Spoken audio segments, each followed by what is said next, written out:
Gustavo Petro Urrego, President of Colombia. Señor presidente, tiene usted la palabra.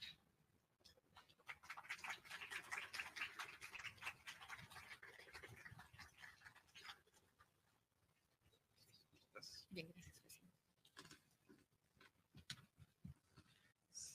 Señor jefe de gabinete de las Naciones Unidas, Irle Cornet, firmante del proceso de paz Diego Ferney Tovar, embajador presidente del Consejo de Seguridad de Rusia, Vasily Nevencia, embajadora del Reino Unido responsable del archivo Colombia en el Consejo de Seguridad de la Organización de las Naciones Unidas, ONU, Bárbara Woodward, representantes permanentes y miembros de los consejos actuales y anteriores, representante especial del secretario general y jefe de la misión de verificación del Acuerdo de Paz en Colombia, Carlos Ruiz Massieu, señores representantes de los órganos y agencias del Sistema de Naciones Unidas, directores, ministros y funcionarios del Gobierno Nacional de Colombia, el artista que elaboró el monumento Cusicahuatzey, como se pronuncia, es saber y vida, sabiduría y vida en el lenguaje español. Señor Mario Opazo, medios de comunicación nacionales e internacionales y en general a todas y todos los asistentes a esta inauguración. Ya me había correspondido hace un tiempo, casi a principios del gobierno, esta postura de un monumento que aquí quedará por décadas y que por el sitio y lo que representa este sitio es una especie de patrimonio que queda de la historia, en la historia de la humanidad, de nuestra propia historia, Colombia, de nuestra historia contemporánea. La historia republicana de Colombia, como muchos aquí saben, ha repetido una y otra vez, como los pescaditos de oro que hacía Aureliano Buendía en 100 años de soledad, hacerlos para desbaratarlos, para hacerlos de nuevo, para volverlos a desbaratar, para poderlo hacerlo de una manera casi indefinida, como si en eso consistiera la vida. En Colombia, en vez de pescaditos de oro que se hacen y se deshacen, hacemos y deshacemos violencias.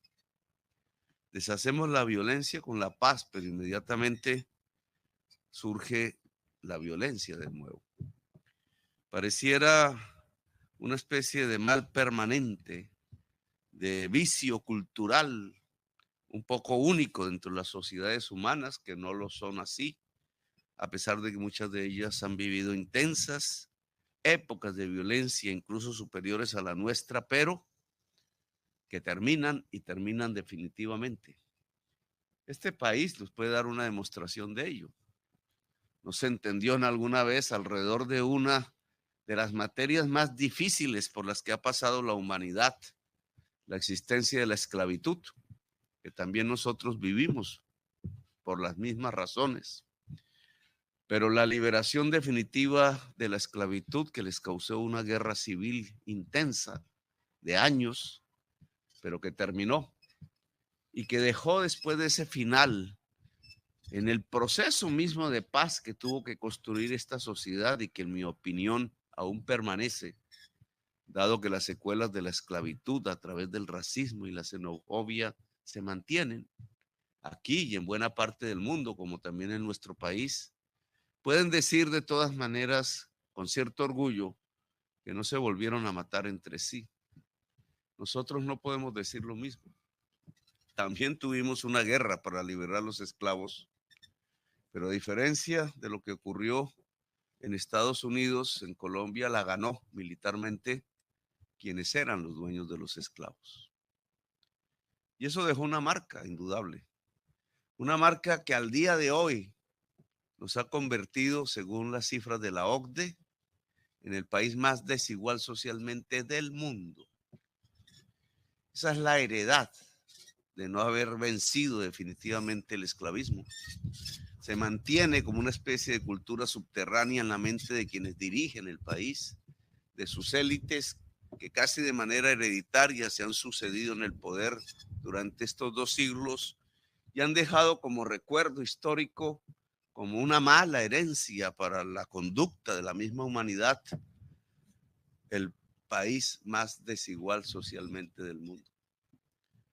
Yo soy aquí una especie de excepción histórica, de paréntesis, querrán algunos que pase y transcurre lo más rápido posible.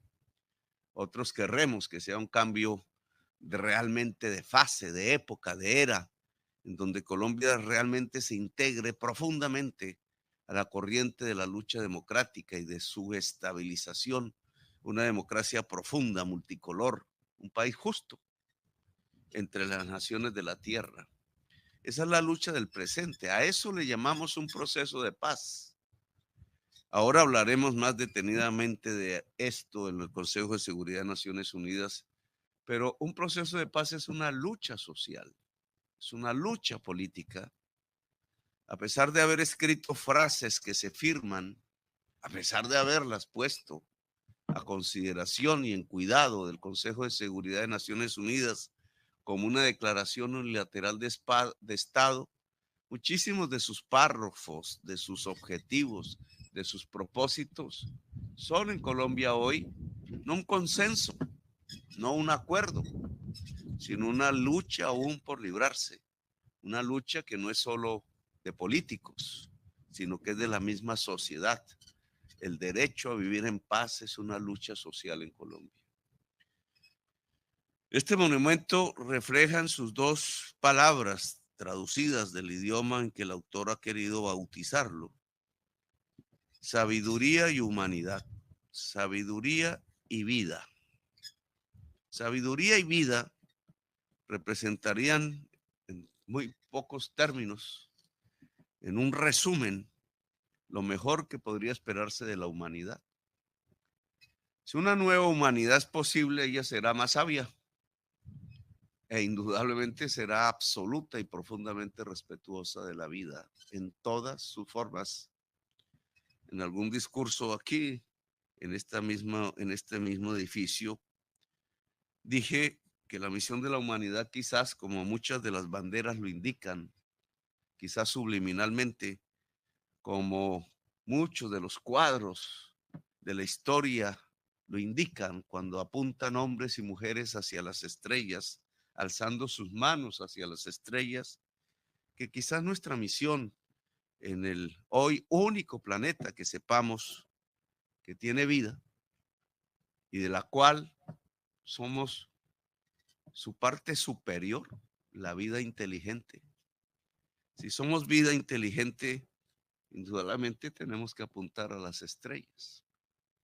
No están en falsedad ni las banderas, ni los cuadros, ni las pinturas, ni las esculturas que una y otra vez en todas las culturas, en las lenguas diferentes y en diversos lugares del planeta siempre muestran al ser humano tratando de alcanzar las estrellas. La tecnología, hasta la historia de este país, de lo que fue la Unión Soviética, de los grandes enemigos del siglo XX, fue la misma: alcanzar las estrellas. ¿Para qué queremos alcanzar las estrellas?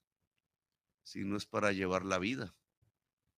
Y por tanto, si esa es la misión de la humanidad, pues tenemos que ser amantes de la vida.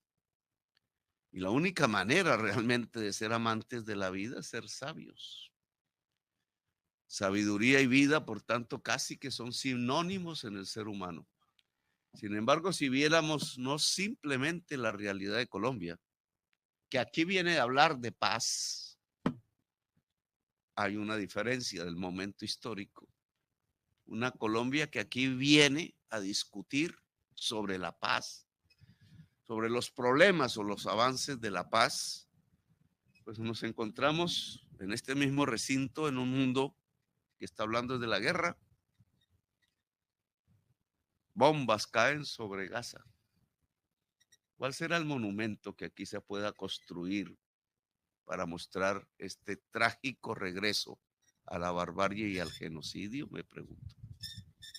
En medio de las cámaras, en medio de los discursos falsos y la hipocresía, o más allá, al otro lado de Turquía, después del Mar Negro, en otra guerra, de pueblos hermanos que lo fueron en la historia, de una misma cultura y una misma raíz que se enfrentan, enfrentando también los poderes económicos, comerciales, militares y políticos del mundo. Esa es la sabiduría, esa es la acción amante de la vida, o es el alejamiento más extremo de la humanidad. Nos alejamos de nosotros mismos en una especie de época que va marcando la extinción de la especie, es decir, el homicidio, es decir, la muerte generalizada de lo viviente a unos pocos meses, a unos pocos años de ese terrible logro planetario que sería lo contrario precisamente de la sabiduría y precisamente de la vida. No deja de ser paradójico que un país que durante 2 siglos se ha matado entre sí, se ha autodestruido porque no ha sido capaz de construirse como nación y no ha entendido que la nación es básicamente el que todas y todas puedan estar en un territorio sin exclusión, con capacidad de ser dueños igualitarios del destino, del pasado, de la historia, del territorio en el país de la belleza, porque Colombia es uno de los países más bellos del mundo. Qué paradoja que ese país hoy tenga que venir a decirle a la humanidad que incluso estamos dispuestos a ayudarla en la consecución de una meta que nosotros mismos ya hemos probado con experiencia, a pesar de todas las sangres, las violencias y de lo que Gabriel García Márquez llamara 100 años que se convirtieron en 200 años de soledad. Aquí ya estamos acompañados. Los que nos matábamos entre sí nos abrazamos y queremos abrazarnos. Los conflictos y las contradicciones que aún existen, queremos tramitarlas sin balas, sin bombas, sin niños descuartizados, ni por la sierra eléctrica, ni por la masacre, ni por las bombas que se hacen en los grandes países del desarrollo del mundo. Aquí qué paradoja, quienes nos habíamos acostumbrado a la muerte y la habíamos normalizado, ahora queremos es abrazar la vida, el amor, las ganas de avanzar hacia adelante como una sociedad que tiene mucho de lo que entristecerse, claro, pero muchísimo más de lo que tiene para bailar, para alegrarse, para vivir en la alegría de la vida. Y llega a este sitio, pero que lo que va encontrando es el difícil camino en donde las sociedades más poderosas se van inmiscuyendo y van inmiscuyendo a toda la humanidad en la guerra, en la violencia y en la muerte generalizada. Tenemos algo que enseñar entonces, no solo que aprender. Y esa enseñanza que trae a Colombia se puede llamar bien como este monumento que nuestro amigo Mario Paso, chileno, nos entrega, le entrega al mundo sabiduría y vida. Hoy el mundo necesita una inmensa revolución sabia, una revolución global por la vida, porque está a punto de extinguirse y no por designio divino, sino por la acción humana, por la codicia que hace que la atmósfera se llene de carbón y de petróleo, que nos va a matar a todos, a nuestros hijos y a nuestros nietos. Por tanto, buen mensaje, Mario, porque el camino de la solución no es otro que el camino de la sabiduría y que el camino de la vida. Gracias, muy amables por haberme escuchado. Venir porque en Colombia, en realidad, en primerísimo lugar, no hay mucha claridad de este mecanismo. Se pensaba que aquí se venían los funcionarios del gobierno, sobre todo a una especie de protocolo diplomático, una especie de visita rutinaria al Consejo de Seguridad, y no se entendió, no se discutió públicamente qué significaban las palabras escritas en la carta del presidente Santos al secretario general de las Naciones Unidas, donde el acuerdo de paz del año 2016 se presenta como una declaración unilateral de Estado. lo cual significa el compromiso del Estado, que no de cualquier gobierno, a cumplirlo, compromiso hecho ante la humanidad y que en mi opinión adquiere una concepción jurídica vinculante, dicen los abogados, obligatoria para el país con sus normas vigentes o cambiando sus normas vigentes si es necesario, tal cual dice el acuerdo. El acuerdo de paz propone un pacto político nacional de todas las fuerzas vivas del país, políticas o sociales, para encontrar fórmulas de cambio de normas si las normas no posibilitan el acuerdo de paz. Esto no se había entendido bien y por eso quise venir hoy más para mostrarle a la sociedad colombiana el tamaño de compromiso que tenemos. Aquí se ha dicho que hay de nuevo violencia en las zonas donde se hizo el acuerdo de paz. Son las mismas, no se ha expandido la violencia en Colombia, se ha concentrado geográficamente cada vez más. No tenemos un conflicto nacional, tenemos conflictos regionales que están en las mismas zonas geográficas por décadas. Y la pregunta que tendríamos que hacernos es, ¿por qué? ¿Por qué Colombia fracasa continuamente? Llevamos 2 siglos y medio haciendo guerras entre nosotros mismos por diferentes razones, en contextos mundiales diferentes, y fracasando los procesos de paz en los que nos empeñamos. Colombia tiene decenas de guerras civiles en su historia y decenas de procesos de paz. Sin embargo, la violencia sigue ahí. Si no voy a la historia, sino a la época contemporánea y quisiéramos hacer un resumen de números, la Comisión de la Verdad que surge de este acuerdo de paz y que presentó su trabajo es uno de los hechos más importantes de cumplimiento.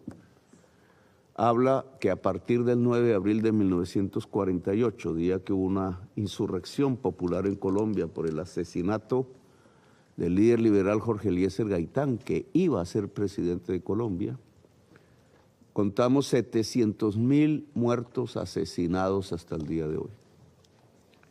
700.000 muertos que al principio lo eran por razones políticas, era un genocidio desatado contra comunidades políticas rurales liberales, años mediados de los años del siglo XX. Después fue el producto de la represión del Estado contra la insurgencia armada que surgió del primer conflicto y quiso cambiar el Estado colombiano en la época de la Guerra Fría y más o menos como otros conflictos del mundo. Y ahora, después prácticamente de saldada con acuerdos de paz, la lucha insurgente, solo queda en los campos de Colombia una antigua organización que es el Ejército de Liberación Nacional, con el cual iniciamos diálogos de paz de nuevo. Entramos a una esfera todavía más difusa de la violencia en los mismos terrenos, como aquí ya se ha descrito, que yo le voy a llamar las guerras de la economía ilícita, las guerras de la codicia, pero que no nos dejan tener entonces una paz total, pasar a una era de paz, como la mayoría de los pueblos del mundo. En Colombia se cree que lo normal es la violencia y que la paz es un asunto de extraños, de algo ajeno a la humanidad, una especie incluso de pacto que podrían llamar satánico, endemoniado, comunista, le dicen las extremas derechas en Colombia. La paz se ve como algo revolucionario, mientras la violencia que ha durado durante generaciones acompañándonos se ve como lo normal. En la violencia ha crecido la economía ilícita. La codicia se ha apropiado de la violencia, la utiliza como un instrumento. La forma de concentración de capital que hay en Colombia se hace a través de la violencia y la exclusión. Colombia hoy, según la estadística de la OCDE, es el país más desigual del mundo. Es por eso que es violento. Mientras no se construya equidad que significa construir democracia, esa violencia seguirá reemplazando los acuerdos de paz por cadáveres. Se trata de ver cómo se construye esa equidad. Y de acuerdo a lo que se firmó en el año 2016, que está bajo su cuidado, pues se hizo un esfuerzo, quizás el primero, después del acuerdo de paz del 91, que cambió la Constitución de Colombia, por observar uno de los factores de la desigualdad en concreto. Si estamos hablando de la sociedad más desigual del mundo, la desigualdad obviamente se expresa en muchos factores.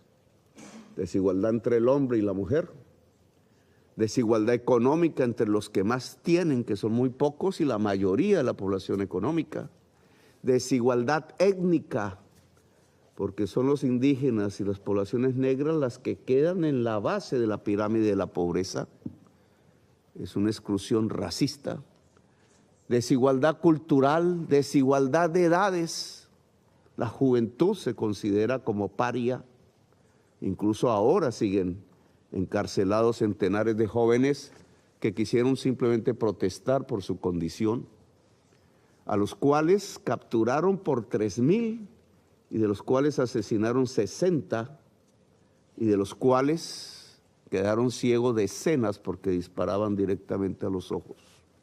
No hace sino 3 o 4 años. Desigualdad que se ve, y este es el punto en el que quiero concentrarme, porque es el que toca el acuerdo del 2016 con el territorio.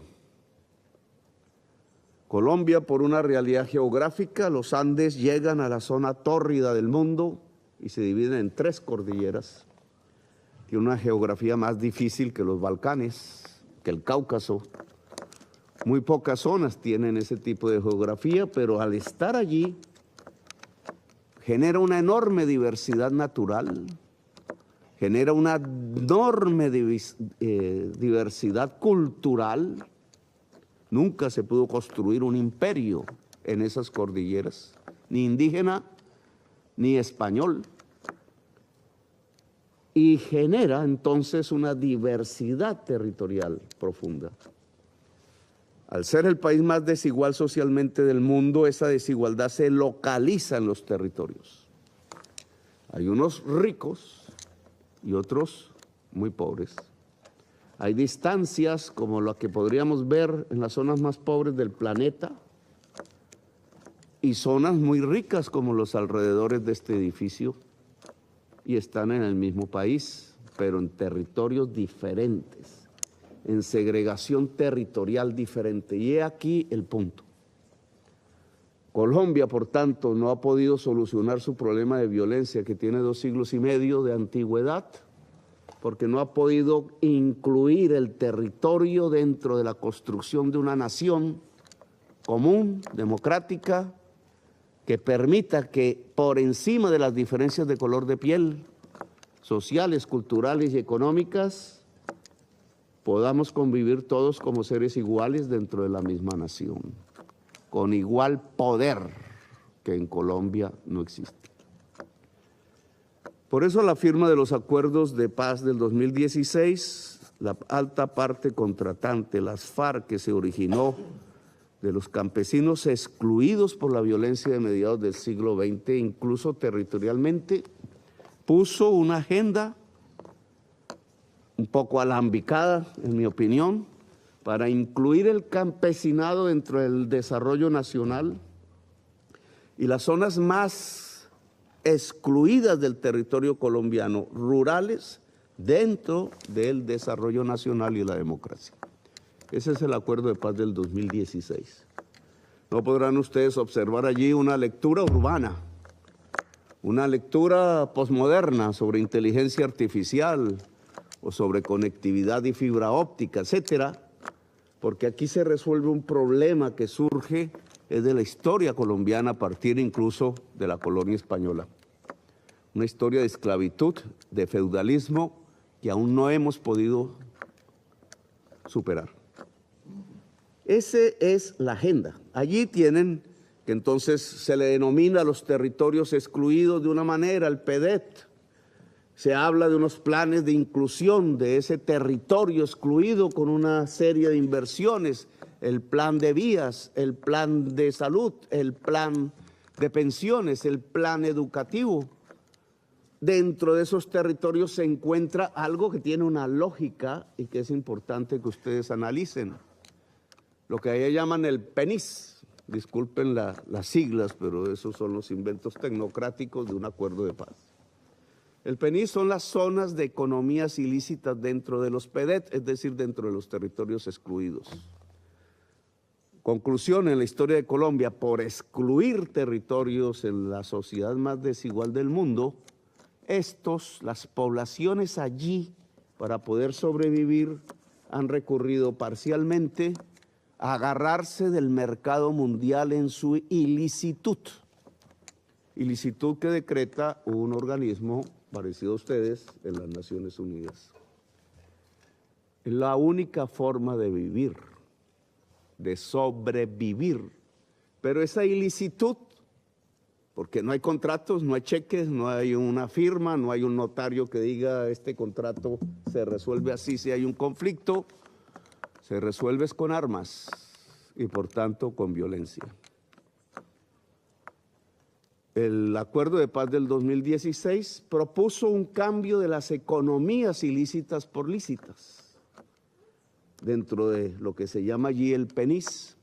Propuso unas soluciones al campesinado que no vivía en las zonas donde estaba la FARC.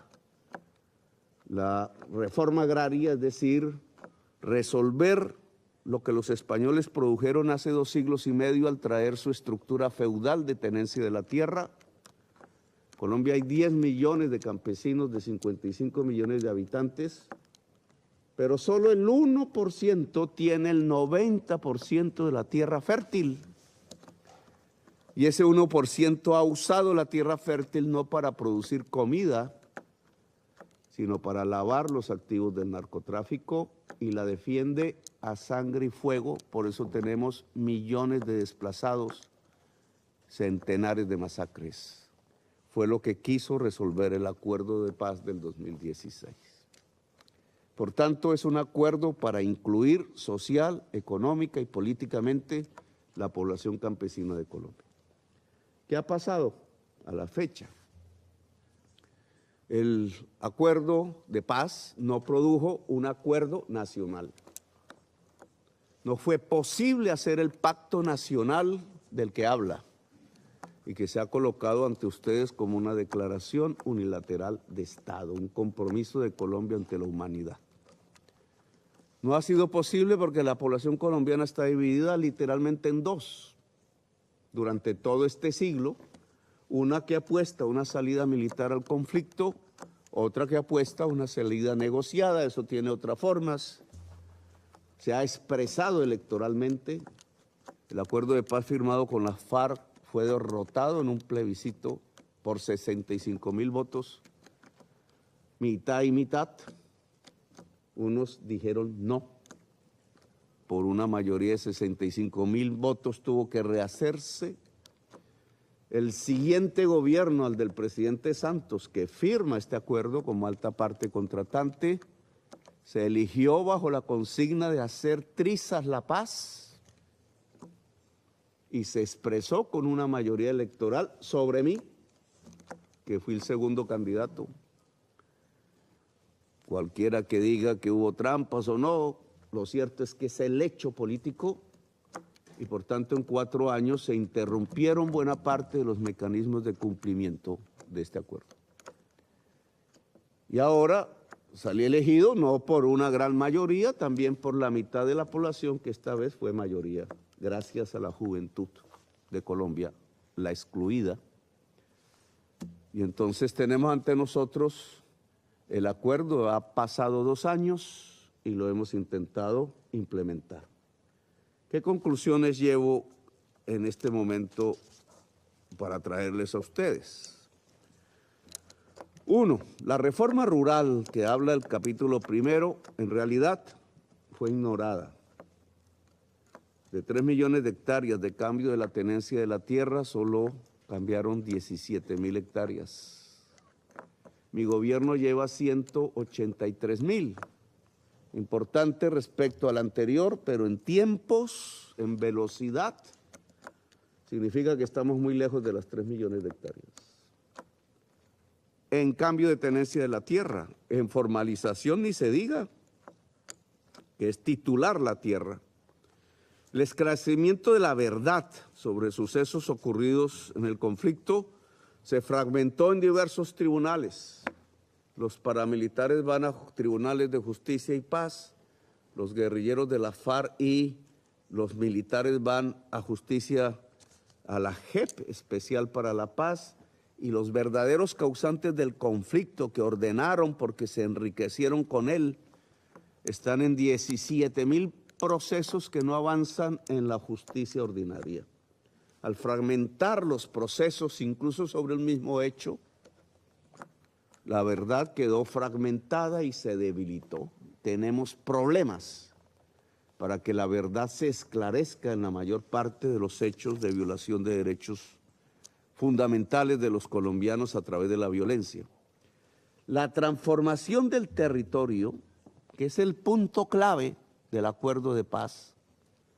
Hemos hablado reforma agraria, transformación del territorio y verdad para la reparación, la justicia y yo diría la reconciliación. Esos tres ejes tienen la primera dificultad, la falta de velocidad porque las normas no lo permiten. La segunda dificultad, la fragmentación de la verdad. Y la tercera dificultad, y es que realmente los gobiernos que han pasado no quisieron priorizar las inversiones públicas en el territorio excluido y todo lo escrito alrededor de los PDEs quedó en un porcentaje altamente incumplido. ¿Por qué?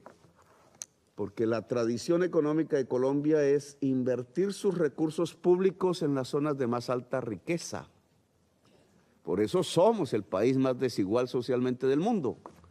Y el acuerdo de paz llevaba un cambio de esa concepción para priorizar los territorios más excluidos en la historia de Colombia, en donde llegaron los esclavos a vivir, en donde quedaron los indígenas que eran siervos de los españoles y a donde hoy quedaron sus descendientes. Ese cambio de concepción que obligaba el cumplimiento del acuerdo del 2016 no se ha producido en el país. He aquí las dificultades. Por eso los números, si uno los coloca en la cronología del tiempo, se quedan atrás como resultados de las propuestas hechas en el acuerdo de paz. ¿Qué proponemos entonces?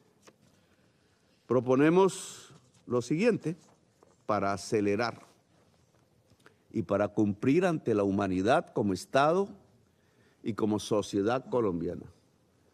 Tengo que perseverar en la idea de un pacto nacional, invitando al liderazgo político, social y económico de la mitad de la población que se ha puesto al acuerdo de paz, a la paz, a la ya firmada y a la que aún queda por hacer.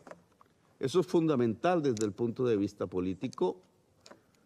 Yo no he querido romper completamente los espacios que quedan con lo que hoy llamaríamos nuestra oposición, la respetamos, hablamos con ella y la invitamos a que hagamos un acuerdo común para el cambio de las normas. He aquí el problema.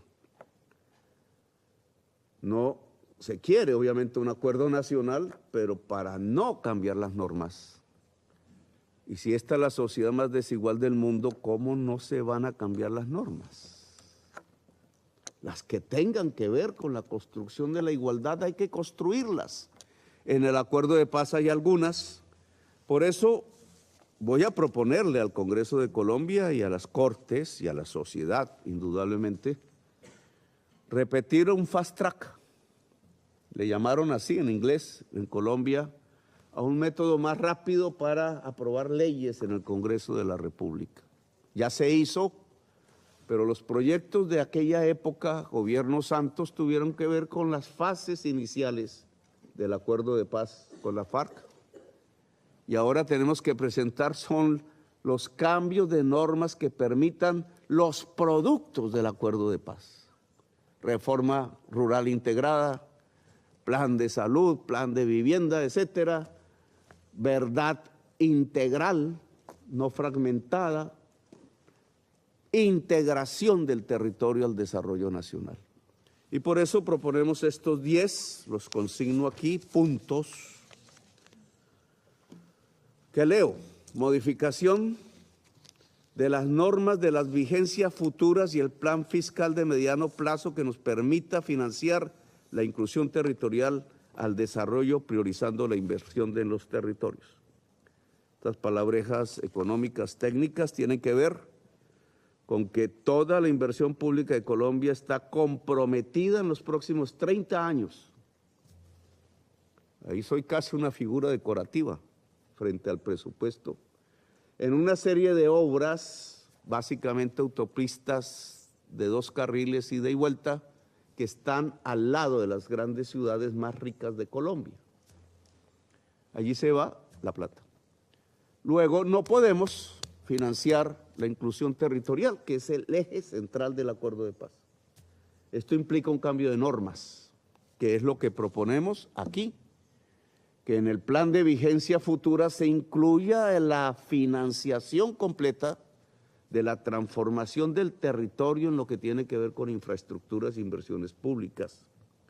2, cambio en la distribución del sistema general de participaciones que permita dirigir recursos a las zonas PEDET para financiar sus proyectos de salud, educación y otros.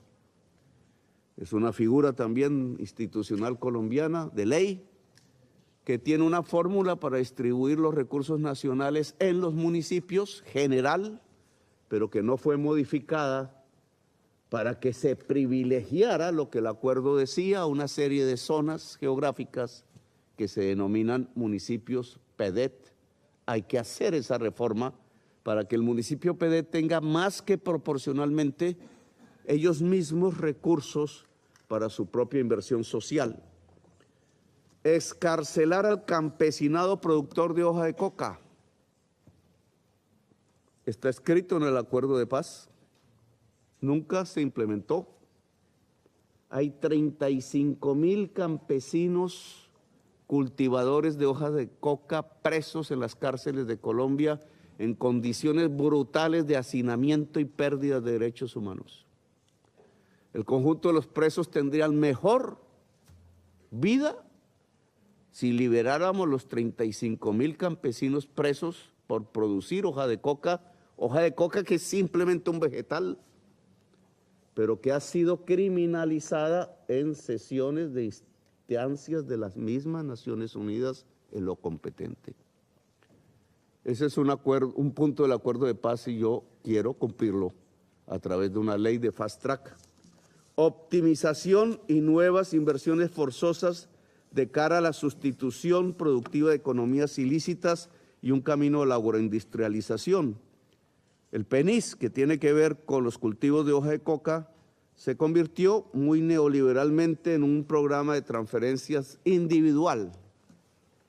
Te mando a una región ajena 10 millones de pesos y cambias tu cultivo. Se hace desde Bogotá. Fracasó. De 90,000 acuerdos con campesinos, familias campesinas, solo se han cumplido 96. Estruendoso fracaso, que deriva de la forma como se hizo. Si nosotros hacemos un plan, le voy a llamar la palabra Marshall, de inversiones productivas en las zonas donde se produce la mayor parte de la cocaína del mundo, la que se vende en estas cuadras alrededor, podemos acabar en su mayor parte la oferta de cocaína para el mundo, porque el campesino productor de hoja de coca quiere producir cacao y volverlo chocolate, quiere producir maíz y volverlo harina, quiere pescar y volverlo harina de pescado e industrias frigoríficas, quiere sembrar árboles y volverlo muebles, quiere llevar esos muebles a China y traerlos a Estados Unidos y llevarlos a Europa. Eso se llama transformar la economía y se hace con capital. Capital que debe pertenecerle al campesino productor de hoja de coca en forma asociativa, lo ordena el acuerdo de paz, no se ha hecho, y nos proponemos hacerlo. 2 puntos, un punto aquí he tocado que tiene que ver con el mundo, la cocaína. Creación de la figura de conversión de concesión hereditaria familiar en las zonas selváticas de Colombia. Resulta que por coincidencia climática e histórica, las zonas PEDETs, donde están las zonas de economías ilícitas, pertenecieron o a la selva amazónica o a la selva más biodiversa del mundo, que es la del Chocó biogeográfico entre Ecuador y Panamá. Allí está el 90% del conflicto, porque allí está el 90% de la hoja de coca y la minería ilegal, y porque allí estuvo el campesino desplazado por la violencia de mediados del siglo XX, que llegó armado a defender su vida y que es la base social de lo que fue las FARC. Aquí hay un segundo punto internacional, es la selva, es el pulmón que absorbe después de los océanos la mayor cantidad de CO2 del planeta. Es lo que nos tiene vivos aún. Mientras Estados Unidos es la mayor chimenea de CO2 de América en el norte, nosotros somos la mayor esponja de absorción de CO2 en el sur. Luego, el conflicto armado colombiano atraviesa 2 problemas contemporáneos: las drogas del mundo, que consume el mundo, y la crisis climática. Nosotros podemos hacer que ese campesinado productor de hoja de coca y esas formaciones armadas y esa sociedad allí puedan ayudar a que deje de ser productora de cocaína y pueda ayudar a que sea más absorbedora de CO2 del mundo. Una reforma agraria que contenga la modificación de las normas actuales para la compra administrativa express de la tierra. La ley actual no lo prohíbe, lo remite a los jueces y los jueces demoran décadas resolviendo el que una hacienda fértil pero improductiva pueda ser entregada al campesinado. Luego, ese mecanismo hace que las 3 millones de hectáreas se vuelvan 13.000 en el pasado gobierno o 180.000 en el presente, y en perspectiva duraríamos 50 años en cumplir el acuerdo de paz que la FARC y el Estado determinaron para 10. Los campesinos de hoy morirían de viejos antes de tener tierra. Esa ha sido la forma como se ha impedido hacer una reforma agraria moderna sobre la tierra de Colombia, y por eso la tierra sigue fértil, sigue improductiva, 15 millones de hectáreas, construida en una tenencia feudal y con un beneficiario, no el único, central: los grandes narcotraficantes del país, que hacen de la tierra una caja de ahorros. Modificar las normas, por tanto, se vuelve fundamental. Un sistema único de verdad, justicia, reparación y reconciliación para todos los actores del conflicto, paramilitares, terceros civiles, militares, guerrilleros, y dice el acuerdo de paz de la FARC, incluso organizaciones narcotraficantes que tengan que ver con el conflicto.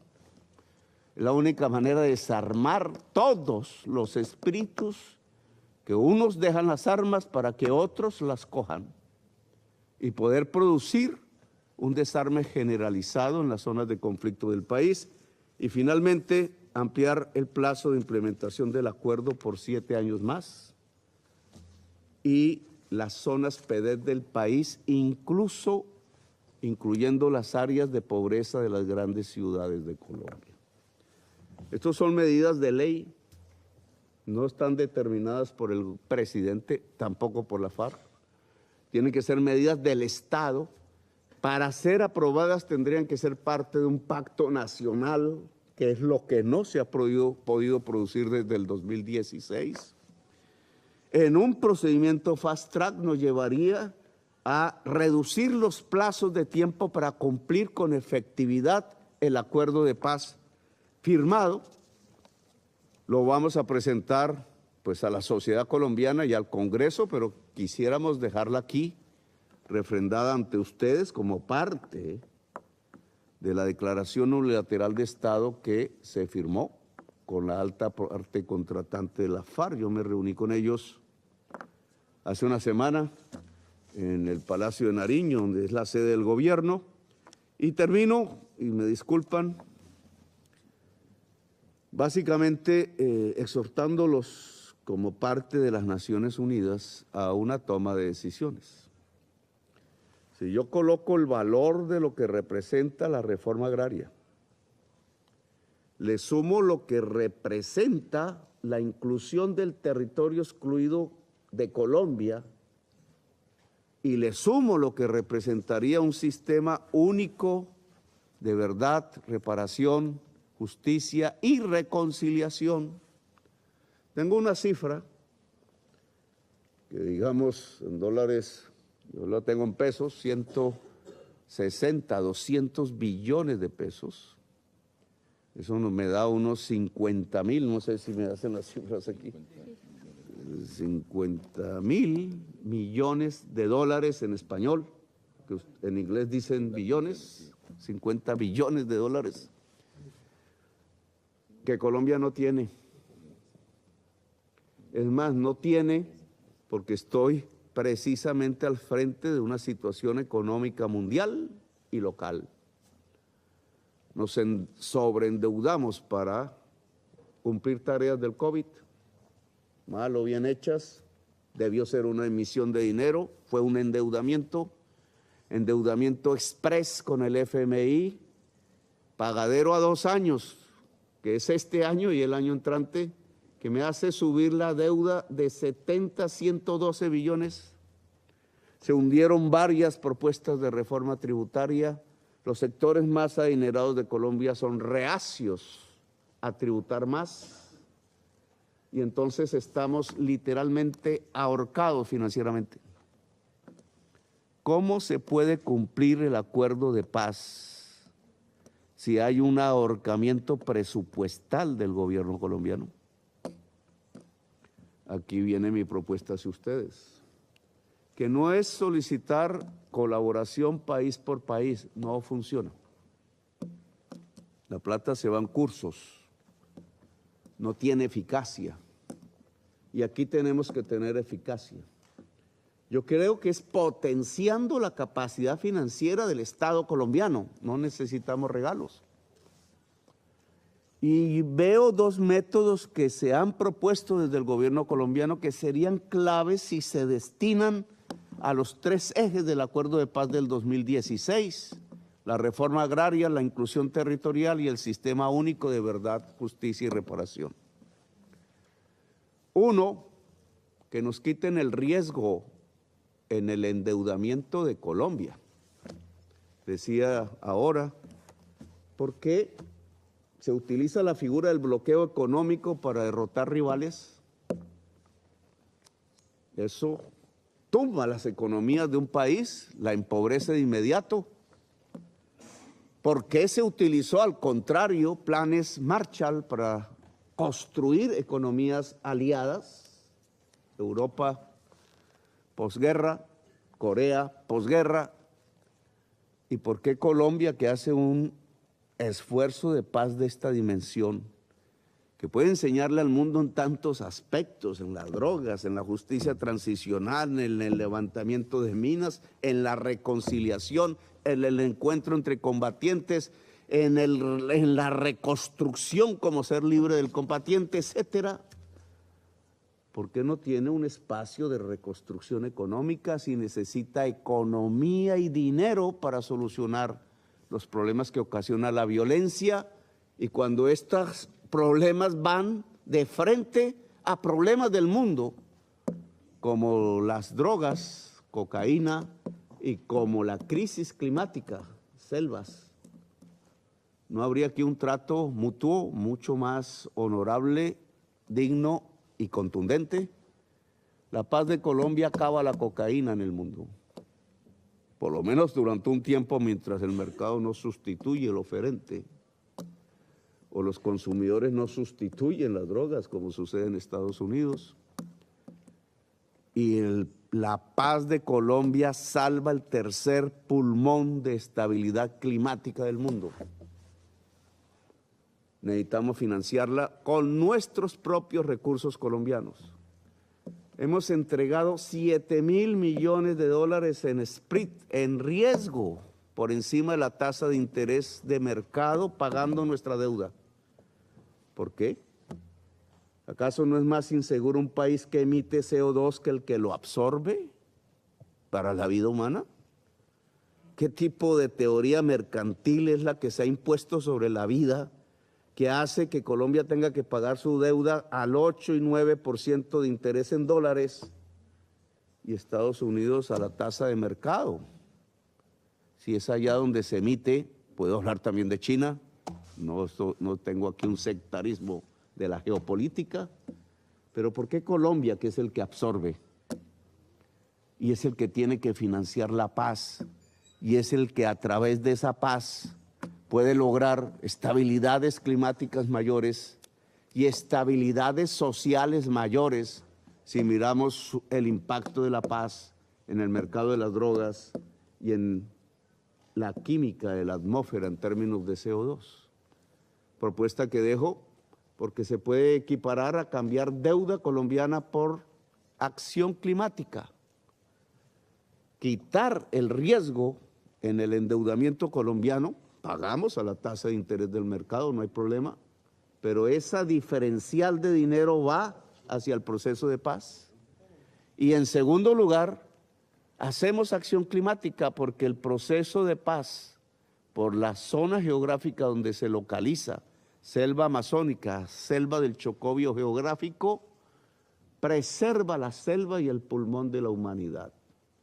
Estas dos medidas serían las que podríamos colocar en la mesa de colaboración con el mundo para que se pueda realmente viabilizar en el tiempo, modo y lugar el acuerdo de paz firmado en el 2016 entre las altas partes contratantes, el Estado de Colombia y la FARC, y que nos serviría además para acabar el ruido de los fusiles de las nuevas organizaciones que a partir de las economías ilícitas que no fueron reemplazadas, del territorio que no fue incluido, empiezan a sonar de nuevo en Colombia, trayéndonos quizás otra era de paz, cuando toda Colombia lo que quiere es una era de paz. Una era de guerra o una era de paz. Gracias, muy amable, señor presidente, por haberme escuchado.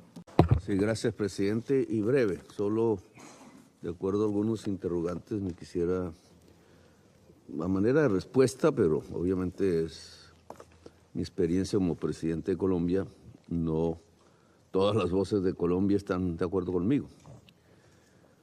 Uno, la relación cese al fuego y algo que hemos llamado cese de hostilidades, que creo que debe aclararse bien. En la fase anterior de la que participó la FARC, mi propia organización, porque yo también fui un rebelde armado contra el Estado de Colombia en la Constitución, bajo la Constitución de 1886, que nosotros mismos derogamos después que dejamos las armas. El cese al fuego tiene que ver como una especie de tregua entre el Estado y el grupo insurgente que se ha levantado en armas contra el Estado. Tiene que ver más con los conflictos que están o se han construido por el poder político. Son dos ejércitos los que se enfrentan, el insurgente y el del Estado. Y cuando hay un proceso de paz allí, entonces se establece un cese al fuego entre los dos ejércitos. Eso lo hemos visto en Colombia varias veces. Hubo uno entre la FARC y el Estado colombiano previo a la firma de los acuerdos de paz.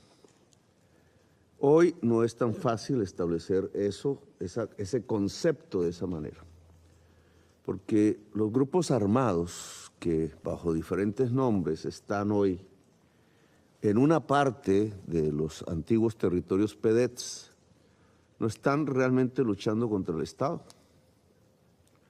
No tienen como objetivo el poder político, sino básicamente el cuidado de unas zonas que tienen alguna importancia para la economía ilícita. Sea zonas donde hay oro en los ríos, con destrucción inmensa de la naturaleza, y sobre todo rutas que sacan al mar cargamentos de cocaína, sea porque hay cultivos, sea porque hay laboratorios, sea porque hay tránsito, sea porque hay puertos y exportación. Eso, el cese al fuego ahí no es más, sino que el Estado cese de atacar una organización narcotraficante. Esa figura la busca la organización armada porque le permite más o menos no tener la presión del Estado y mantener su negocio ilícito. Ese negocio ilícito lo único que haría es acumular la fuerza de violencia de esa agrupación, fortalecerla, y no sería sino más violencia para mañana. Por eso nosotros hemos integrado un concepto que llama el cese de hostilidades. El cese de hostilidades no es con el Estado, es con la población civil. Porque en la dinámica de cuidar una economía ilícita, de mantenerla, es la población civil la que más sufre el embate del grupo criminal. Sea para mantener el silencio, sea por un asunto de cuentas, sea para construir la clandestinidad necesaria para transportar grandes cantidades de cargamentos ilícitos. Sea porque hay conflictos entre dos agrupaciones, por eso el mayor nivel de violencia se está dando entre grupos, porque es una competencia típicamente capitalista, pero armada por el mercado. Y entonces la violencia es diferente a la que vivíamos hace una década, 2 décadas, 3 décadas. Entonces el cese al fuego a veces puede ser una trampa, un engaño. El Estado no me ataca y yo sigo comerciando. Y sigo matando indígenas, personas que por alguna razón quedan atravesadas en el negocio.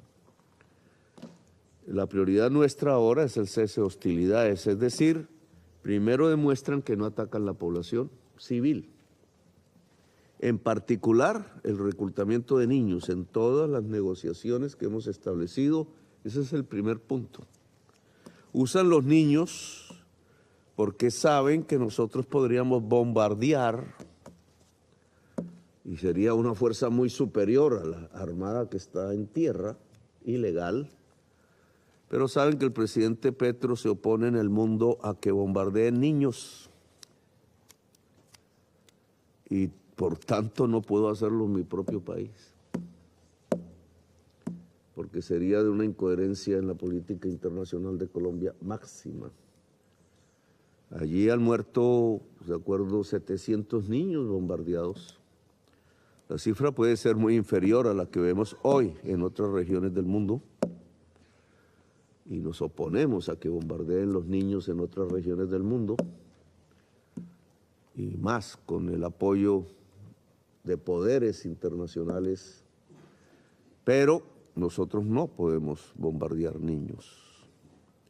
Las labores de inteligencia, por tanto, tienen que ser más estrictas y nuestra confrontación es en tierra y en mar, porque en el mar estamos incautando a la fecha, en este año, más casi 800 toneladas de cocaína que iban a sus países y que le quitan fuerza económica precisamente a la violencia en Colombia, por eso lo hacemos. Ahora, esta es una claridad para, digamos, lo que está pasando ahora. Muchos de los muertos, no todos, de los 427 excombatientes de la paz, se debe a que están precisamente ubicados. El acuerdo de paz designó unas zonas, llaman, el abecedario ya no me alcanza para tantas siglas, ETCR, debieron ser transitorias, debieron ser rápidas porque eran una manera de ir hacia la vida civil, productiva y política y social. Y hace 7 años están ahí, yo les llamo campos de concentración,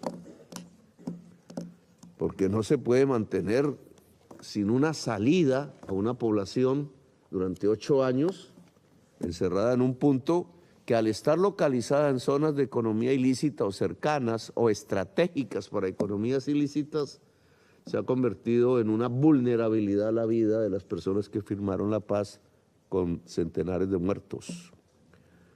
En realidad, a esos muertos en general, no siempre, no, los está matando el Estado. Los está matando la economía ilícita, que los ve como rivales.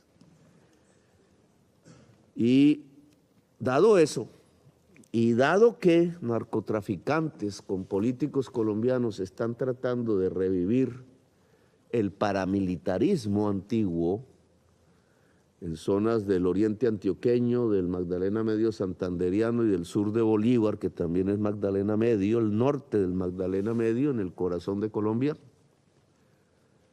el acuerdo de paz estableció que si esto se presentaba después de la firma, o había asesinatos de firmantes, cosa que ha ocurrido y ocurre, entonces se crearía un grupo especial de investigaciones en la Fiscalía, que en la pasada Fiscalía dirigida por el doctor Barbosa fue débil, completamente débil, prácticamente no existió, y por eso no hay condenas a asesinos de excombatientes de la paz. Esta Fiscalía nueva hoy anunció un fortalecimiento a 25 fiscales. El gobierno, es lo que nos corresponde, aumentará los presupuestos para que sea mucho más poderoso en su capacidad investigativa. Pero el acuerdo de paz establece que puede haber una misión internacional de acompañamiento en las investigaciones, para que no se cree de nuevo un paramilitarismo y para que no se mate a los firmantes de paz y puedan tener seguridad en su acción política libre en una democracia. Pues yo les voy a solicitar, como jefe del Estado, que se configure una misión internacional complementaria de apoyo a la investigación judicial del Grupo Especial de Investigaciones de la Fiscalía para establecer los autores intelectuales y materiales del asesinato sistemático de combatientes, excombatientes que han firmado la paz, y para detener el surgimiento de grupos neoparamilitares que con ayuda de empresarios, narcotraficantes y algún tipo de actividad política vuelven a retomar un crecimiento aún balbuciante en el Magdalena Medio colombiano. Creo que llegó el momento y creo que esa misión internacional de investigación judicial complementaria a la Fiscalía, que es la que debe dirigir la investigación, nos puede ayudar en que no volvamos a repetir una historia trágica en Colombia. Ahora, lo último sería una serie de grupos, ELN, el más antiguo, que ha pasado por varias fases de la violencia en Colombia, el Estado Mayor Central, que se autodenomina disidencia de la FARC, en mi opinión no lo es, está dividido 2 mitades, hay una mitad concentrada en el Cauca, otra en las selvas. Las que están en las selvas, norte de Santander y Magdalena Medio, están en cese al fuego con nosotros, en proceso de negociación.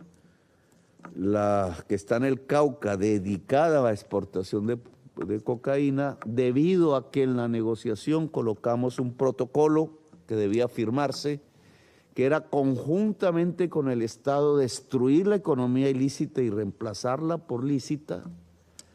El Estado Mayor Central del Cauca decidió no firmar ese protocolo, priorizó las actividades de economía ilícita sobre la paz, y por eso hay hoy un incremento de la violencia en el Cauca. Se debe a que nosotros hemos desarrollado una ofensiva militar en el cañón del Micay, donde está el 75% de la hoja del coca del Cauca, que cae hacia el mar, es decir, permite la exportación de cocaína hacia el Pacífico, destino Australia, destino Oriente, Asia Oriental, destino Pacífico norteamericano. Y la respuesta a esa acción militar es la muerte, las bombas, incluso el ataque a familiares del gobierno que están en el Cauca, el hijo del viceministro de Agricultura, que fue asesinado, el atentado contra la vicepresidenta de la República, que es afrodescendiente del Cauca, en su propio pueblo, y otras figuras que son del más alto gobierno civil en el territorio del Cauca, además de dirigentes indígenas, campesinos y otros. El Estado Mayor Central del Cauca cada vez más deriva hacia una formación neoparamilitar de exportación de cocaína. Le hemos dicho que solo habrá negociaciones si entramos a firmar el protocolo de desmonte de la economía ilícita. Han iniciado negociaciones, de esto no podemos sino decir que empiezan, sin más, con la segunda Marquetalia, que también deriva de la FARC antigua, y con la AGC, llamada en Colombia Clan del Golfo, que quiero enmarcarla dentro de los acuerdos de paz de la FARC en lo que tiene que ver con la Justicia Especial para la Paz, porque esos acuerdos determinaron para la JEP el que se escuche a todos los actores del conflicto, no solo a unos, como está ocurriendo en este momento, a todos. Significa paramilitares, militares, guerrilleros, personas civiles que estuvieron en el conflicto, y dice explícitamente organizaciones narcotraficantes ligadas al conflicto, tema que creo que con los Estados Unidos debemos dialogar mucho más profundamente, pero es el acuerdo de paz firmado en el 2016 y declaración unilateral de Estado en este momento. El gobierno ya inició un sistema de bono pensional para todo el campesinado de los PEDETs. Ese es un producto de este gobierno y de su reforma pensional. También inició la salud preventiva visitando todas las casas en los territorios PEDES hasta donde podemos, que también es un desarrollo de este gobierno y que estaba escrito en los acuerdos de paz sin desarrollo.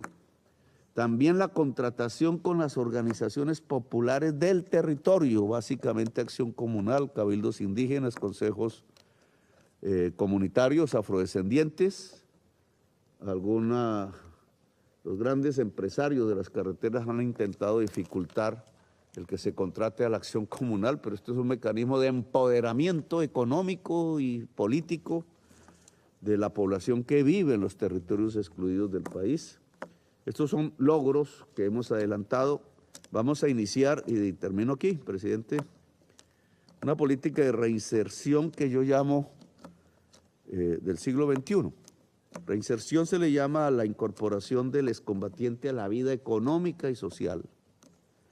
Se ha dado hasta ahora por su extracción en entregas de haciendas, en convertirlos en agricultores, que ya lo eran, pero creo que hay una oportunidad en los planes de electrificación rural, conectividad, mejoramiento de vivienda rural para organizar cooperativas que puedan utilizar los recursos que tenemos para energías limpias, para fibra óptica, a través de las comunidades, las juntas populares de internet, las comunidades de conectividad y de energía limpia, y sería una manera para que el conjunto de los excombatientes pueda tener más oportunidades, más rápidas, más poderosas, quizás más rentables, de reinserción en la vida civil en sus propios territorios.